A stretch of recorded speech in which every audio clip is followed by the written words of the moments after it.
All right. Well, I'm Bob McCrae. I'm the current director, executive director of Cedar Lake Ministries in Cedar Lake, Indiana, and we just are glad to have the opportunity today to share a little bit about the history of Cedar Lake and what God's currently doing at Cedar Lake. So let me introduce Mitzi Showalter to you. And Mitzi is going to share a little bit about the history of how Cedar Lake Ministry started back in 1915, and she wants to make it clear she was not here at 1915, but she has read on the history. So I'll turn it over to Mitzi. Okay, I'm a cottager. My family's been coming here to the conference grounds since my mother was a child in the 1920s. And then grandparents bought a cottage and we'd all pile out here every weekend, and then too many grandkids, so the house next door went up for sale, and you know, that's how it all happened. But been coming here probably, I have a picture, they brought me here when I was 3 weeks old, so that does go back a while. It's a great place for kids in the summertime, great place for a summer job, and great neighbors, great neighbors. Mitz, could you share a little bit about how it originally was owned by the railroad, okay, and then evolved to how the church in Chicago became involved? Yeah. Well, it's an amazing story, really. It was called Monon Park, and the Monon Railroad brought people out from Chicago and up from Indianapolis and Louisville for picnics on the picnic trains. And things started getting a little rough with too much alcohol and pickpockets and things, and they were getting kind of tired of trying to manage all that.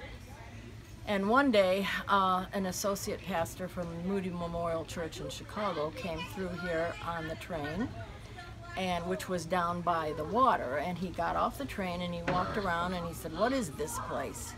So people told him that it was the railroad park, and his name was E.Y. Woolley. He had grown up in the East Coast, and he knew about the Chautauqua movements and where people went for a week at a cultural place for classes or concerts or whatever, and also some churches were founding Bible conferences. And so he had a heart for that, thought it would be great for Moody Church to have a place within driving distance of Chicago.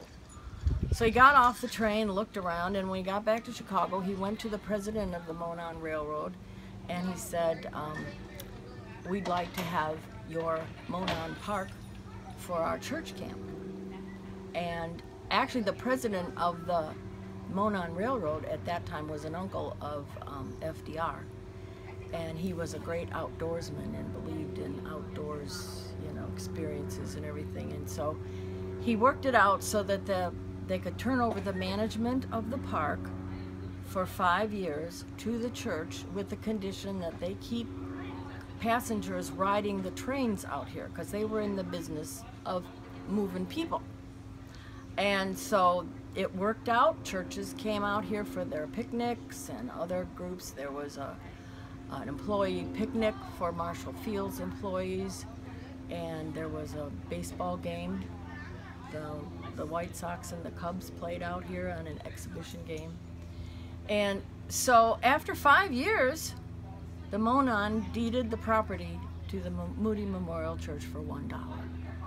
And then it was organized as the Moody Assembly Grounds, and they started camps and conferences. They had an orphanage here for a while. They grew vegetables and rabbits and chickens to give to needy families in Chicago. And then in the 1920s, it got to be a financial burden.